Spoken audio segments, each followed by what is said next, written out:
NMH@1 brings you the latest news, both local and international, ranging from current affairs to community stories, sports and economic news. Here are the news headlines. 59 million Namibian dollars cost for 6 farms. Too much, says Land Reform Minister. 3 people arrested over health tender fraud. MTC defends collection biometric information during SIM card registration. Scientists in China clone cows that produce abnormally high amounts of milk. I am Diana Master. And I am Ashwin Bedi. Midday news update after the break.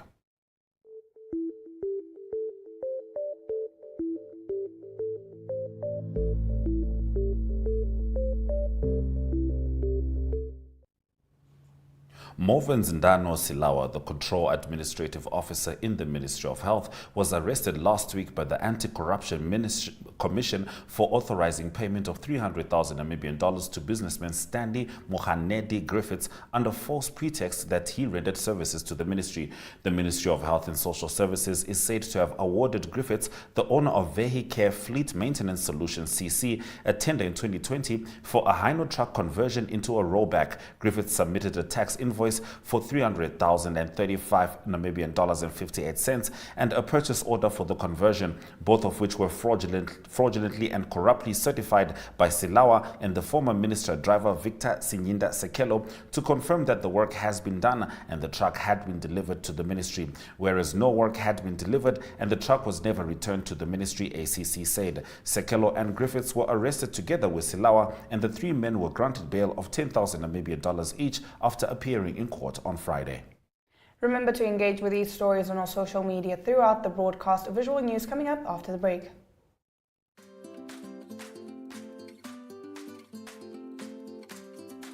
Active Kids is an initiative under the MyZone brand that aims to provide exciting and easy activities and fun stories. If you would like to feature your brand or campaign on this platform, contact zone@synergy.com.na. Active Kids, where we actively invest in your future.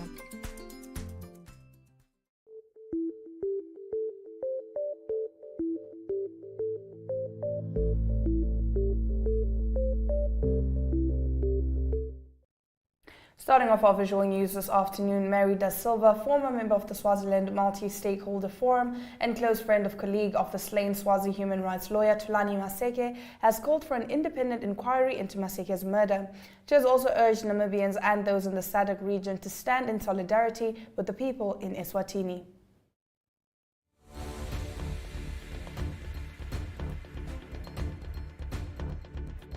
Opening the spaces in Namibian society. We had a meeting earlier this afternoon where we were informed that people of Namibia really don't know the Swazi story. Opening your spaces to allow us to tell our story. For a very long time, we have been subdued. We've been very quiet because of what happened in 1973 was not only the banning of political parties, but the banning of political participation, of which key to those are freedom of expression, association and assembly. And we're finding our way slowly into that. And so actors from the region, actors from Namibia can assist us with having actions that will allow us to express themselves. We've already seen in other countries where actions are taking place in their own countries without an embassy, without a Swazi presence in that country, but human rights defenders are protesting on the streets. The biggest one we've seen has come from Kenya, where human rights defenders are on the streets protesting about the death of Thulani Maseke and calling for accountability from the Swazi government.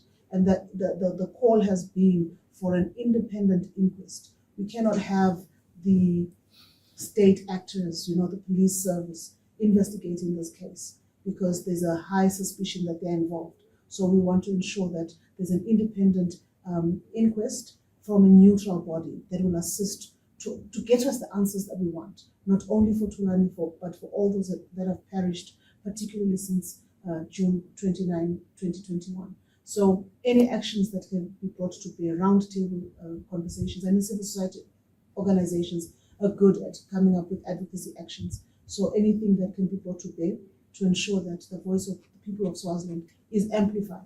The voice is there. It's just that it's not as amplified as other voices in the region, and that's what we're asking for.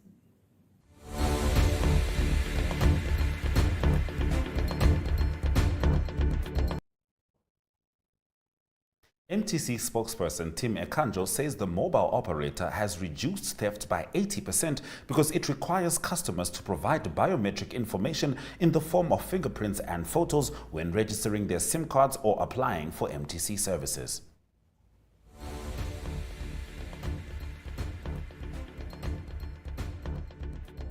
Really to protect our business, but also importantly to protect the customer. This has been our experience.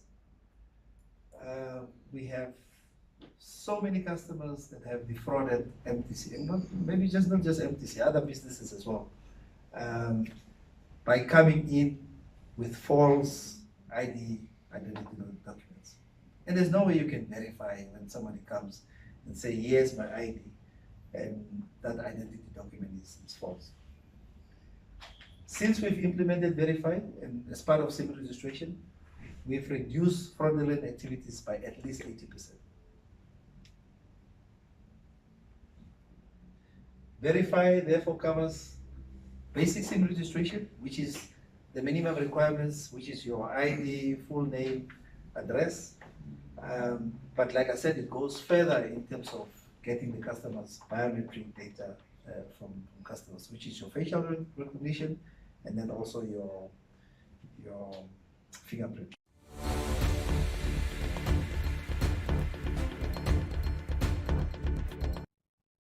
Land Reform Minister Kauslet has questioned how his ministry spent 59 million Namibian dollars on 6 farms, saying the cost is too much. We'll take a look at this story as we get into the newspaper review segment after the break. The Agenda is a weekly national affairs interview program hosted every Sunday by Namibian Sun editor Toyvon Jabela, featuring a panel of high-profile newsmakers, analysts and experts. If you would like to feature your brand or campaign on this platform, contact agenda@synergy.com.na. The Agenda, focused on today's conversation.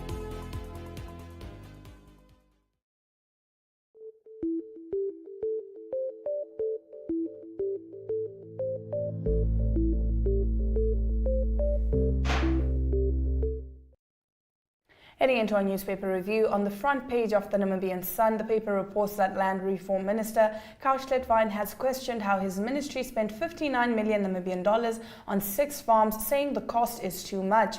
The 6 farms were acquired last year under government's controversial resettlement program. The combined size of the farms is 27,892 hectares. He made the remarks during his annual address to staff and stakeholders on Monday, when he said the cost efficiency paid for the farms must be questioned. Is it the best way to spend almost 60 million Namibian dollars to buy 6 farms, 10 million Namibian dollars a farm, or is it too much, and how can we change it? I believe it is a valid question, he was quoted as saying. On the paper's page 3, while the state of the company has recently come under the spotlight, Meatco CEO Mulima Mushokabanji says it saved livestock farmers during one of the most difficult times the industry has ever faced. If we did not have Meatco when we had a drought of 2019-2020, we would have had a crisis in the industry, but Meatco was there. We generated 1.7 billion Namibian dollars, and we were able to look after farmers in the country during the most difficult period. Mushokabanji said this in an interview with Namibian Sun after Agriculture Minister Kauslet this week questioned the future of the company. Agriculture unions have also come at Meatco for sidelining communal farmers.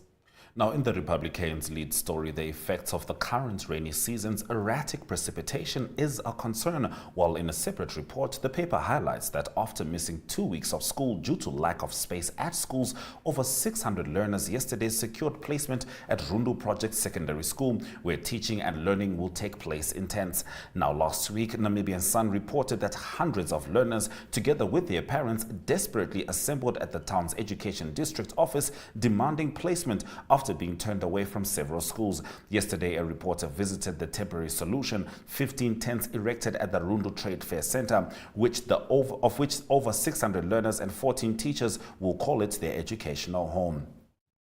On page 3, the paper reports on the artist Morris Kamanga, who 4 years ago made a necklace using Nespresso coffee capsules and has been making art out of the recyclable material since then, including animals used for interior decor. The Allgemeine Zeitung today leads with the extraordinary summit of the SADC organ on politics, defense and security cooperation, which started in Windhoek on Tuesday. Comprising the so-called Troika, President Hage Geingob hosted his counterparts Cyril Ramaphosa of South Africa, Hakainde Hichilema of Zambia, and also welcomed the Prime Ministers of Lesotho and Eswatini. The countries DRC, Lesotho and Eswatini are regularly discussed by this forum on account of their security situations. On its page 3, the Allgemeine Zeitung reports that the application by the National Fishing Corporation of Namibia for leave to appeal against a High Court decision that rejected its application to admit video testimony of Marijn de Klerk was again rejected by the Windhoek High Court last week. The Windhoek High Court found that there was no reasonable justification or explanation as to why the fugitive lawyer Marijn de Klerk could not appear in person to give evidence. We continue with the newspaper review after the break.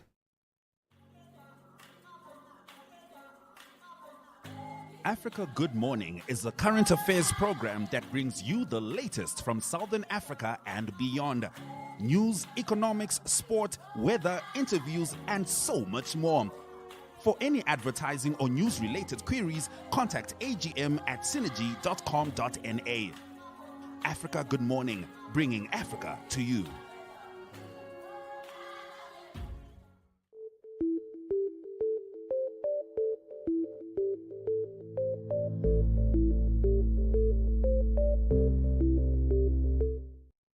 Continuing with the newspaper review, the Namibian newspaper reports on the heartbreaking scene at the Katutura Intermediate Hospital's pediatric ward in Windhoek, which has mothers sleeping on floors with their sick children due to a shortage of beds. Some mothers at the Children's Hospital who spoke to the Namibian anonymously say that the situation is tough and that ablution facilities are not working properly for some weeks now. One mother said that the bathtub at the ward is always dirty and suggested that the hospital install a shower instead.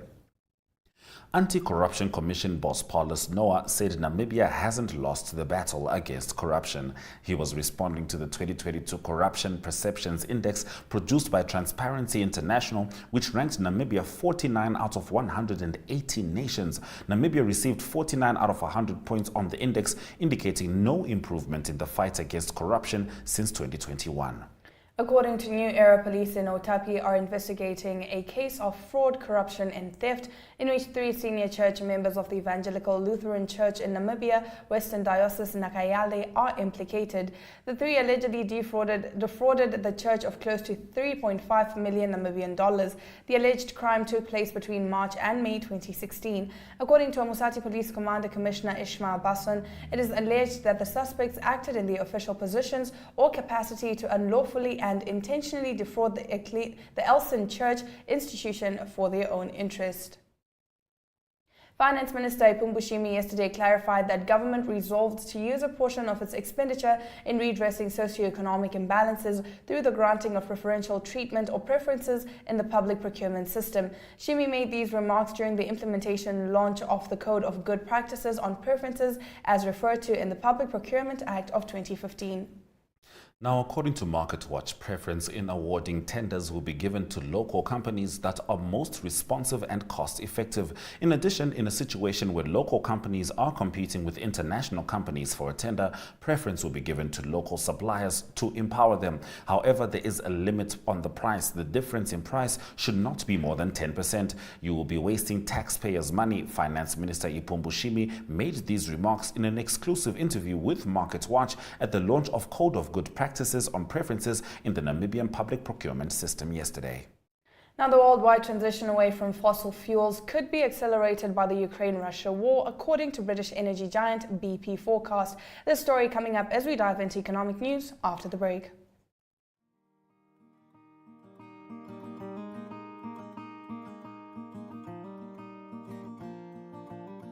AgriMonitor is jou weeklikse landboukundige program wat jou die jongste nuus in die landbouverwante bedryf en onderwerpe wat daaraan gekoppel is bring.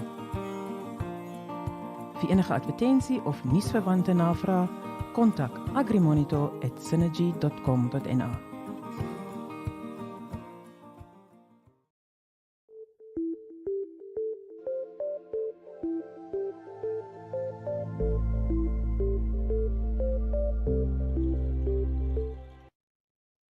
In today's economic news, the worldwide transition away from fossil fuels could be accelerated by the Ukraine-Russia war, British energy giant BP Forecast said on Monday. Its assessment in the group's annual energy outlook comes as oil and gas majors seek to reinvent themselves as greener companies by investing in renewables.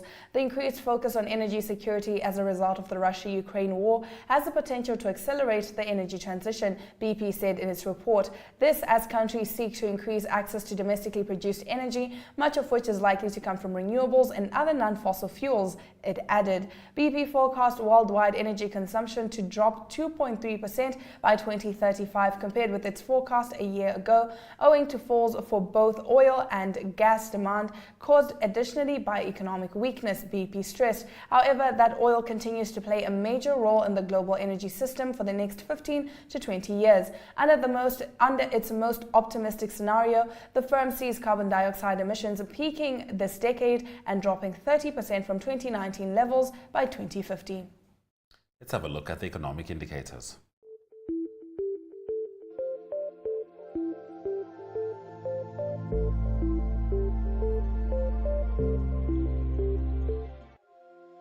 The Namibian dollar maintained its value next to the British pound, US dollar and Chinese yuan, but is trading down at 18.92 Namibian dollars next to the euro.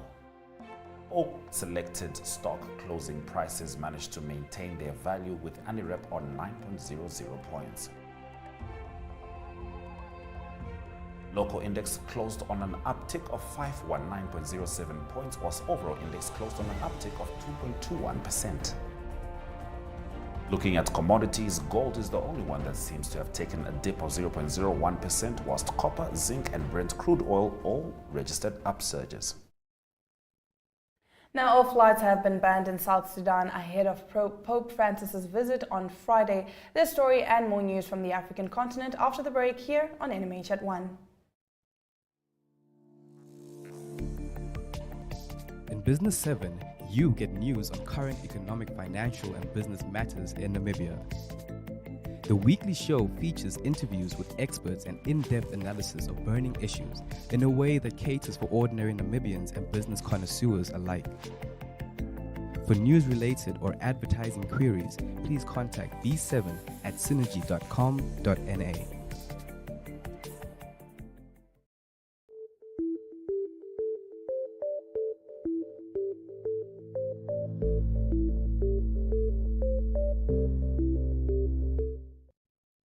Now, all flights have been banned in South Sudan ahead of Pope Francis's visit on Friday, with the Civil Aviation Authority telling airlines they must cancel or postpone their services until normal timetabling resumes on Monday. The 86-year-old pontiff has made several visits to Africa since becoming Pope in 2013, but this is his first visit to the Democratic Republic of Congo and South Sudan. On Saturday in Juba, the Pope will lead a prayer vigil with Archbishop of Canterbury, Justin Welby, and the moderator of the General Assembly of the Presbyterian Church of Scotland, Reverend Ian Greenshields. The government of South Sudan has also declared Friday a public holiday so that people can turn out in big numbers to receive the Pope and the other two religious leaders. Now, the Southern African Development Community Extraordinary Summit came to a close yesterday in Namibia's capital city, Windhoek. In-house journalist Jemima Bierkus caught up with leaders from across the SADC region. King Mswati III of Eswatini skipped the summit, where the political and security situation in the region was set to be discussed. As earlier reported, a Swazi human rights lawyer was recently assassinated here. Pedro Malinga of the People's United Democratic Movement talks about the unrest and assassinations ongoing in the Kingdom of Eswatini, where King Mswati III has cracked down on calls for democracy.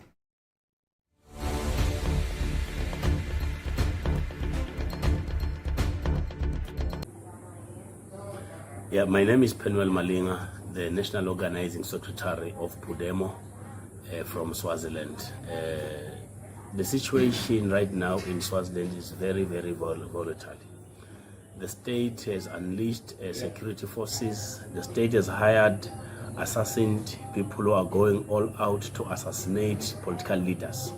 As we speak now, we've lost the human rights lawyer, Comrade Tulani Masego, who was assassinated in his house, in his home, together in front of his family and his wife.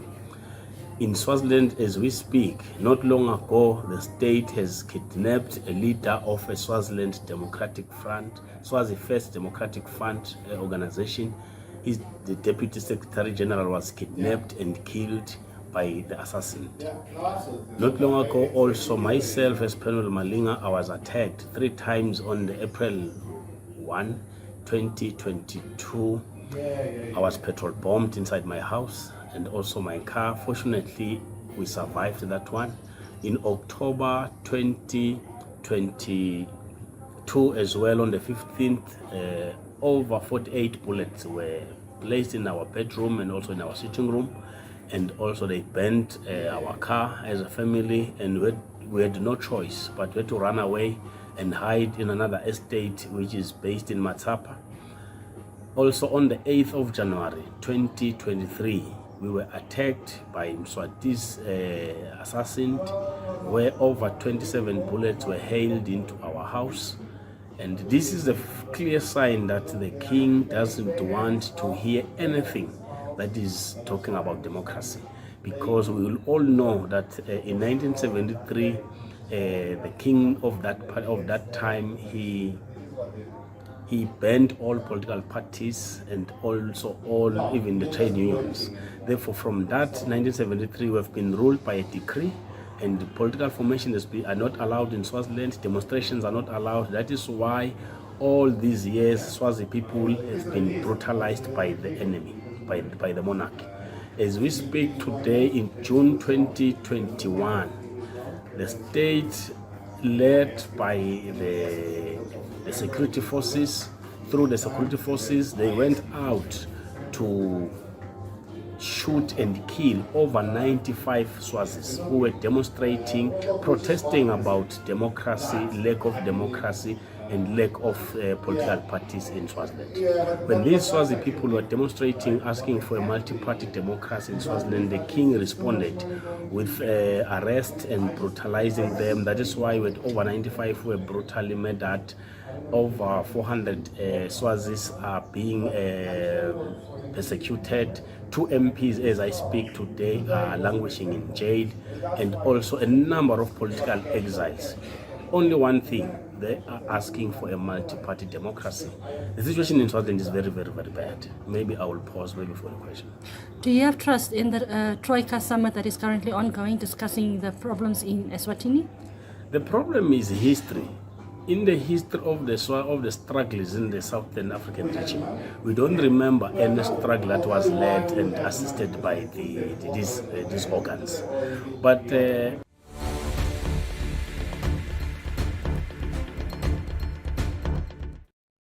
Let's head straight into our international news. Scientists in China have cloned 3 cows that produce abnormally high amounts of milk, state-affiliated media claimed on Tuesday. The 3 cows were birthed in the Ningxia region by a team from the Northwest University of Agricultural and Forestry Science and Technology just before the Chinese New Year began on January 2022 for local outlet Ningxia Daily. The cows were cloned from quote-unquote super cows, unusually productive cows that can make 18 tons of milk per year and 100 tons of milk in their lifetimes, pro-government tabloid The Global Times reported. In comparison, the average milk-producing cow in the U.S. makes around 10.8 tons of milk per year, per the U.S. Department of Agriculture's latest figures. Only 5 in 10,000 of common cattle breeds in China can produce as much milk as a super cow, said the scientists. Jin said his team reincarnated the super cows to help bolster China's local milk production, which has struggled to meet domestic demand amid a surging feed costs. China also heavily relies on importing cattle from Europe. Very interesting development indeed. After the break, we'll be heading into local sport, starting with the latest remarks from Minister Agnes Shongarero.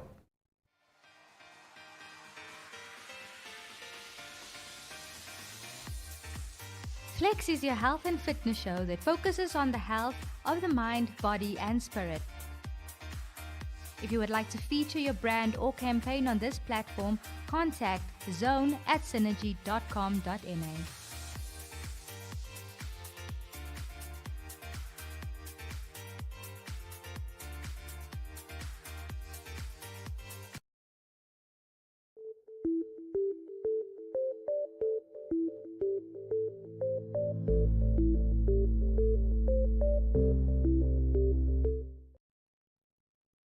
Minister Agnes Shongarero has praised Nedbank Namibia for its continuous involvement in sport. The Nedbank Cycle Challenge, affectionately known as the greatest ride under the sun, is set to produce top action for cycling enthusiasts this month.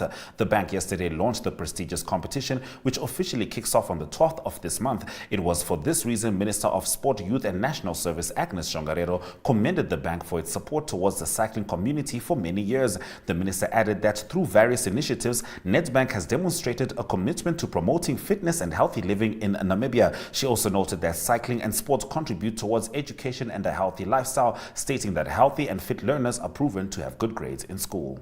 Now in 2019, Walvis Bay-based sport teacher David Gawaseb started an initiative to construct a sports field at Duinesig High School, which caters to over 1,000 learners. The first phase of the project, with an estimated overall budget of 450,000 Namibian dollars, involved the installation of pipes, valves and planting of the first batch of grass, which was donated by the municipality, he said. Parents through the learners also launched an initiative to fundraise for the project, and the 17,000 Namibian dollars that was generated was ploughed into the field.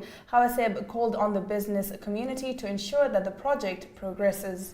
Now, the fourth Bank Windhoek Long Course Gala for the season took place over the weekend at Olympia Swimming Pool in Windhoek. Swimmers participated in over 41 events, with Swakopmund and Oranje simultaneously hosting their Bank Windhoek Long Course Galas in their respective towns. Swimmers put in great performances and broke a few individual records. Rosalinda Machkayi from Aqua Swimming Club broke the 50 meters backstroke and 50-meter butterfly records, while Oliver Duran from the Dolphin Swimming Club broke the 800-meter freestyle and 400-meter individual medley. Luciano Lamprecht from Aqua Swimming Club broke the 800-meter freestyle, 50-meter backstroke and 100-meter butterfly records. After the break, we get into international news, starting with, of course, the transfer news.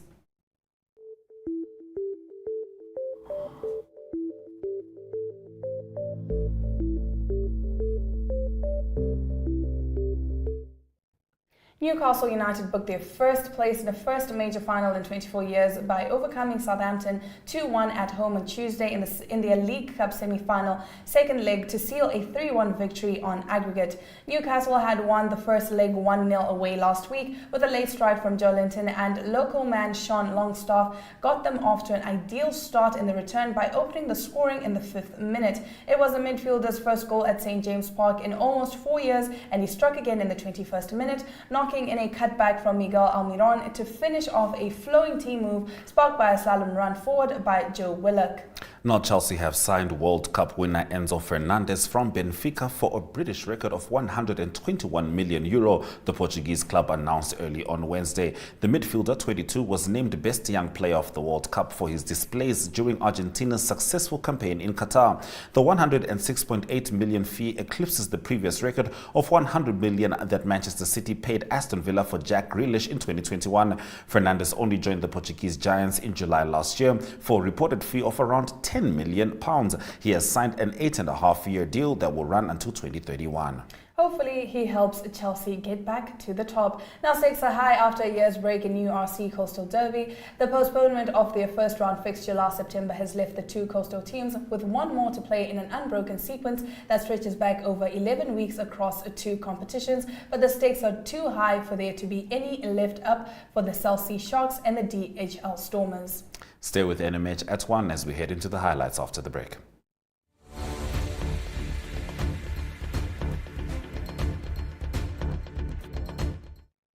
You're watching NMH at 1. If you're just joining us, here are your news highlights. All flights have been banned in South Sudan ahead of Pope Francis's visit on Friday, with the Civil Aviation Authority telling airlines they must cancel or postpone their services until no more timetabling resumes on Monday. Scientists in China have cloned 3 cows that produce abnormally high amounts of milk, state-affiliated media claimed on Tuesday. Minister Agnes Shongarero has praised Nedbank Namibia for its continuous involvement in sports. The Nedbank Cycle Challenge, affectionately known as the greatest ride under the sun, is set to produce top action for cycling enthusiasts this month. Those have been your highlights. Remember to tune in every weekday from 1 p.m. to spend your lunch hour with NMH at 1. From Diana Master and Ashin Berry, have a wonderful day ahead.